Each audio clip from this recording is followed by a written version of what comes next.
Shalom, igreja.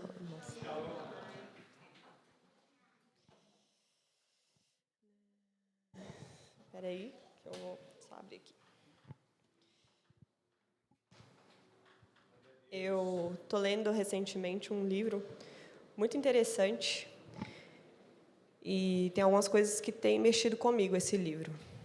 Ele se chama Pecados Aceitáveis, é do Iago Martins. E um dos pontos que ele mexeu comigo é que eu me considerava uma pessoa muito preguiçosa. Eu sempre falei, né, que eu sou preguiçosa. E esse é engraçado que a gente não tem medo de admitir certos pecados, né? E a preguiça é um pecado, né? É um pecado que a sociedade aceita. E a sociedade, nós, enfim, aceitamos porque não vemos como algo tão pesado quanto o adultério, quanto outras coisas, né? E para mim, a preguiça, ela era uma boa desculpa. Era porque acredito que, depois do Senhor ter falado bastante comigo, eu não posso mais dizer que eu sou preguiçosa, né? O Senhor trabalha com a gente de várias formas, né? Através de várias pessoas. E a preguiça, para mim, era uma boa desculpa, porque ela caminhava junto com a timidez, né? Eu falava, não vou fazer tal coisa, não quero me envolver, então eu falava, eu sou preguiçosa, então não vou fazer, porque eu sou bem preguiçosa, então eu não tenho que ter responsabilidade. Não precisava ter responsabilidade com aquelas coisas, né? E quando a gente entende melhor o que é esse pecado, a gente percebe o quanto urgente nós precisamos parar de ser preguiçosos, né?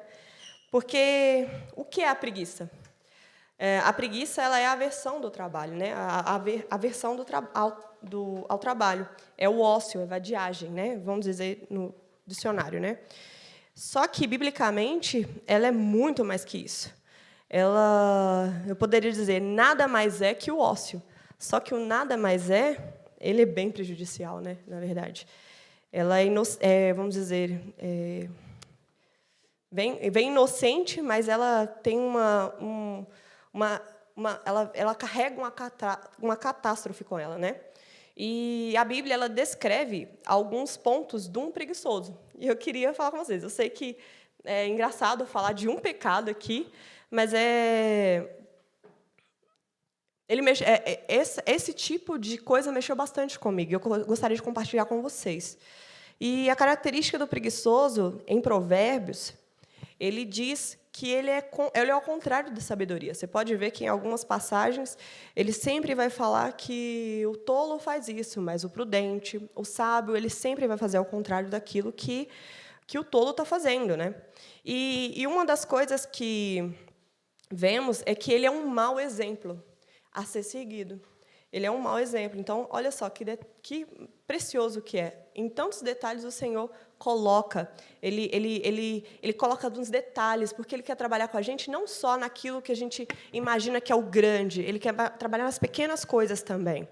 E Ele fala que são 8 características que Ele tem, que ele não é alguém de confiança. O preguiçoso não é alguém de confiança. Por quê? Em Provérbios 10, 26 diz: como vinagre nos dentes ou fumaça nos olhos, assim o preguiçoso irrita o seu chefe. E em Provérbios 18, 9 diz: quem é relaxado em seu trabalho causa tanto estrago quanto aquele que destrói. É engraçado, né? Causa tanto estrago quanto aquele que destrói. Quem é relaxado. Simplesmente eu só decidi fazer aquilo que eu devia fazer. E olha o estrago que eu cometi. Cometi como aquele que destrói. O segundo ponto ele vive sempre insatisfeito. Em Provérbios 13, 4 diz: o preguiçoso muito quer e nada alcança, mas os que trabalham com dedicação prosperam. E em Provérbios 21, 15 diz: a justiça é alegria para o justo, mas é causa de pavor para os que praticam o mal. Sim, a preguiça é um mal. Ele é uma maldade. É algo que você comete com maldade. 3. Ele vive cercado de problemas. Provérbios 15, 19 diz: o caminho do preguiçoso é bloqueado por espinhos, mas o caminho do justo é uma estrada aberta. Olha só. 4. Ele anda esfomeado. Provérbios 19:15 diz: o preguiçoso dorme profundamente, mas a sua apatia o leva a passar fome. 5. O 5 é o que eu achei mais engraçado, porque ele diz assim, Provérbios 22:13 diz assim: o preguiçoso diz: há um leão lá fora, se eu sair, ele me matará. Eu lembro de uma piada com isso, né? Que eles falam piada meio assim que, tipo, a cobra está vindo, tem remédio para picada, eu não vou me levantar daqui, né? O 6º é: nunca termina nada. Provérbios 12:27 diz: o preguiçoso nem mesmo cozinha o animal que caçou, mas o que trabalha com dedicação valoriza tudo o que possui. Aquele que trabalha com dedicação, ele valoriza aquilo que ele tem, porque não é pelas coisas que tem, mas é pelo valor daquilo que ele... por tudo que o Senhor o dá, entendeu? É entender que nada vem tão simplesmente de nós, mas o Senhor nos permite. 7. Assolado pela pobreza. Provérbios 12:24 diz: quem trabalha com dedicação chega a ser líder, mas o que é preguiçoso se torna escravo. E o 8 é incorrigível. Provérbios 26, do 14 ao 16 diz: como a porta gira nas dobradiças, assim é o preguiçoso a se revirar na cama. O preguiçoso pega a comida na mão, mas não se dá o trabalho de levá-la à boca. O preguiçoso se considera mais esperto que 7 conselheiros sábios. Tá, a gente viu a característica de um preguiçoso em Provérbios.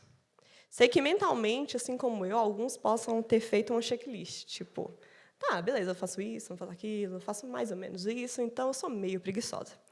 Essa era a minha dedução. Eu sou preguiçosa, eu falava. Não sou mais.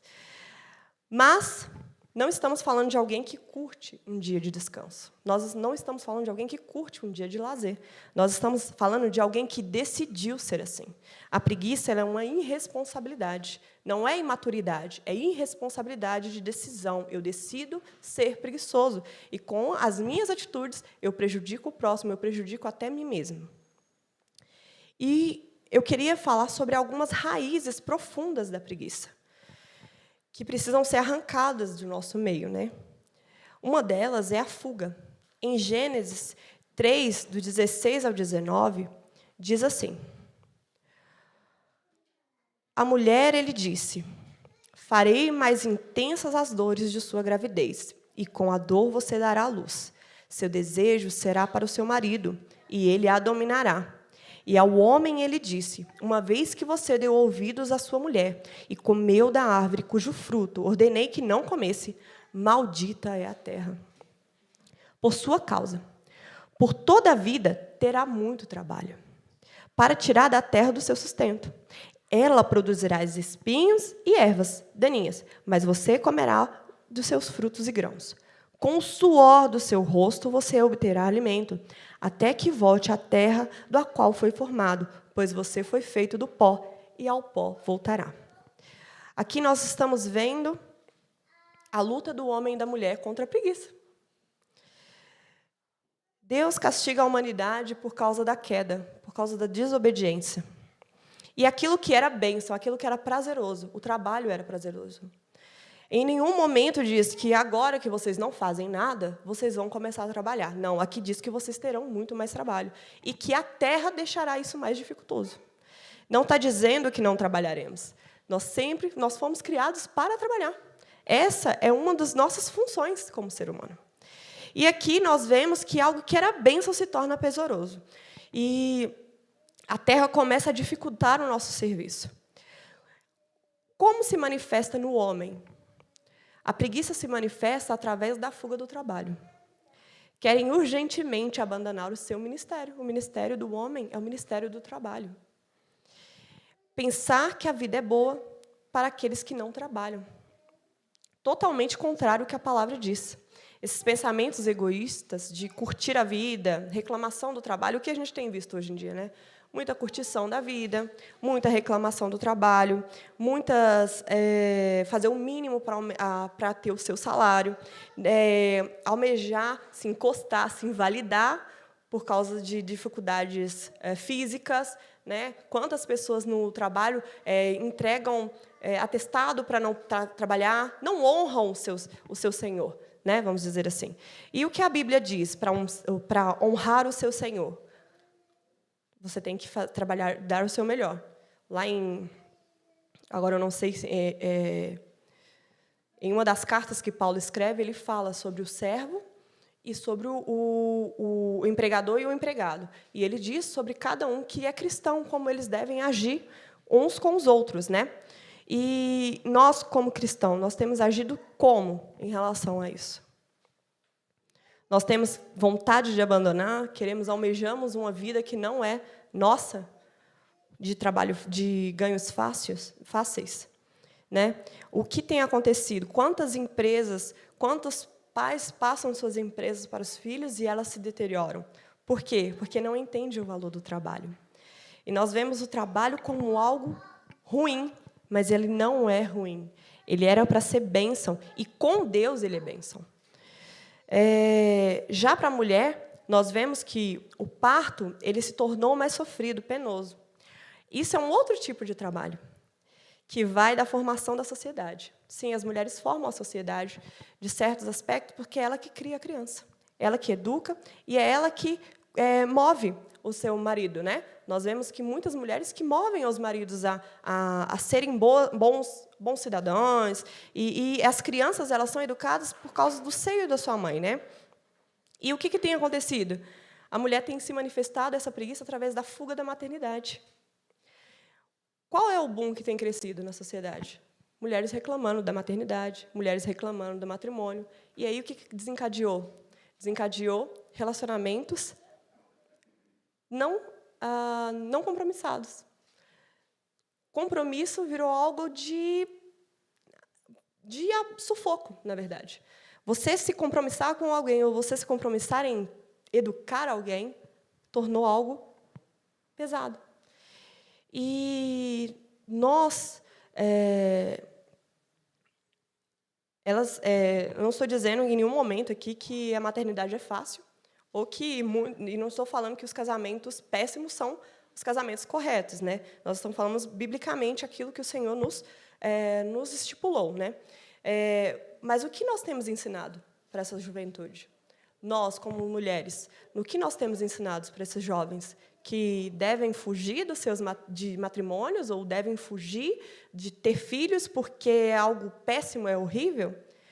E aonde que está a beleza que o Senhor estipulou isso para nós? Porque é um mandamento do Senhor, é algo que Ele nos estipulou, é algo que Ele nos proporcionou. Por quê? Porque é bênção. Isso nunca foi maldição. E eu tive muito medo disso na minha vida. Eu tinha muito medo da maternidade, eu tinha muito medo, na verdade, do matrimônio, eu tinha muito medo dessa responsabilidade. Eu falava, eu não vou dar conta. Isso não é para mim. Só que esse medo, essa pressão que eu me causava, era nula, era vã, porque era uma fuga constante de algo que eu estou vivenciando hoje, algo que o Senhor me proporcionou. E se eu tivesse fugido constantemente como eu estava fugindo, eu teria o meu marido, eu teria hoje o meu filho, e eu teria visto as bênçãos e a beleza que o Senhor tem transformado em minha vida através do meu próprio filho. Tantas coisas que você cuidar do outro, você aprende. Você aprende a não olhar para si mesmo, você para de ter aquela visão tão egoísta quando você tem outras pessoas ao seu redor, porque você começa a amadurecer, você vive para outras pessoas, você vive para cuidar de outros. E isso daí é amadurecimento, porque exercemos o amor ao próximo. Exercemos o nosso papel de geradoras do futuro. E há uma beleza nos planos de Deus para nós, quando não queremos fugir dele. A preguiça de enfrentar o novo não pode nos enrijecer. Outro aspecto que eu gostaria de trabalhar é a ignorância. A preguiça ela é um ato de estupidez, ou seja, é falta de conhecimento. Em 2 Pedro 1, do 5 ao 9, diz assim: diante de tudo isso, esforcem-se ao máximo para corresponder a essas promessas. Acrescentem à fé a excelência moral, o conhecimento, ao conhecimento o domínio próprio, ao domínio próprio a perseverança, a devoção a Deus, a fraternidade e a fraternidade o amor. Quanto mais crescerem nessas coisas, mais produtivos e úteis serão no conhecimento completo do nosso Senhor Jesus Cristo. Mas aqueles que não se desenvolvem desse modo são praticamente cegos, vendo apenas o que está perto e se esquecem esquecem de que foram purificados de seus antigos pecados. Essas qualidades descritas nos dão no conhecimento de quem é Deus, de quem é Jesus. E quando nós conhecemos quem é Jesus, não nos tornamos inoperantes, não nos tornamos infrutíferos. Na verdade, não nos tornamos preguiçosos. Nós trabalhamos porque é isso que traz, é produtividade. A obra do Senhor traz produtividade para a nossa vida. Ela traz trabalho para a nossa vida. E cada vez mais que aprofundamos no conhecimento de quem é Cristo, mais queremos exercer esse trabalho. A preguiça é um desrespeito ao que o Espírito Santo deseja trabalhar em nós através do conhecimento de Jesus. Eu gostaria também de trabalhar outro aspecto sobre o desleixo, né? Em Hebreus 6, do 11 ao 12, diz que a preguiça ela é tratada como um desleixo. Por quê? Porque diz assim: nosso desejo é que vocês continuem a mostrar essa mesma dedicação até o fim, para que tenham plena certeza de sua esperança. Assim, não se tornarão displicentes, mas seguirão o exemplo daqueles que, por causa da sua fé e perseverança, herdaram a promessa. Quando não temos esperança naquilo que Deus faz em nós, está construindo em nós, nós negligenciamos a nossa fé, nós perdemos as nossas forças. E a falta de esperança nos leva a ser preguiçosos. Faz-nos entrar no conformismo, de continuar sendo quem é. Não haver mudança, não querer, não pensar que há uma esperança para o futuro. Nós esquecemos totalmente dessa esperança bendita que é. E como podemos vencer isso? Tendo a imitação. Ele diz aqui que seguirão os exemplos daqueles. Imitar. Exemplos da fé, que está descrito na Bíblia. Exemplos no nosso dia a dia, em nosso meio da comunidade, temos pessoas que nos animam com sua fé, animam com sua esperança, e devemos imitá-la. O próprio Cristo é um exemplo para nós, para que possamos seguir Ele, porque Ele é viva esperança. E agora, um último aspecto que eu gostaria de falar, era a tristeza. É engraçado pensar que a preguiça ela está relacionada à tristeza, mas, na verdade, a preguiça, na verdade, no mundo, ela é relacionada mais à alegria, que é aquelas pessoas que estão de perna para o ar, tranquila, curtindo a vida. Só que, na verdade, a preguiça ela é uma tristeza. Em 2 Coríntios 7, do 9 ao 10, diz assim: agora, porém, alegro-me por tê-la enviado, não pela tristeza que causou, mas porque a dor os levou ao arrependimento. Foi o tipo de tristeza que Deus espera de seu povo. Portanto, não lhe causamos mal algum, porque a tristeza que é da vontade de Deus conduz ao arrependimento e resulta em salvação. Não é uma tristeza que causa remorso, mas a tristeza do mundo resulta em morte. A tristeza, segundo Deus, nós vemos que produz arrependimento. Por quê? Porque nós entramos com um trabalho de contrapartida contra o nosso pecado. Nós começamos a trabalhar contra aquilo que pecamos. Esse é um arrependimento genuíno. Aquela tristeza que nos traz arrependimento genuíno. Aquilo que faz a gente correr para o nosso Deus. Agora, aquela tristeza que o mundo produz é um remorso, é uma inoperância, é um conformismo, é uma indiferença, é uma falta de temor. E isso cada vez mais vai seguindo, gerando até morte. Porque não temos mais esperança, nós nos tornamos pessoas desleixadas e perdemos a esperança, entramos no conformismo e aí morremos. E aí, sim, nós vivemos a tristeza que o mundo dá. A tristeza, ela não é neutra. A tristeza, ela sempre vai produzir algo. Mas qual tristeza que nós estamos falando? A tristeza que produz arrependimento ou a tristeza que produz remorso, que produz inoperância, que produz conformismo? Né? Devemos sempre avaliar, porque ela vai gerar um fruto. E qual que é esse fruto? O oposto da preguiça não é o trabalho. Pelo contrário, o oposto da preguiça é a alegria. Porque com alegria nós trabalhamos, com alegria nós entramos no gozo do Senhor.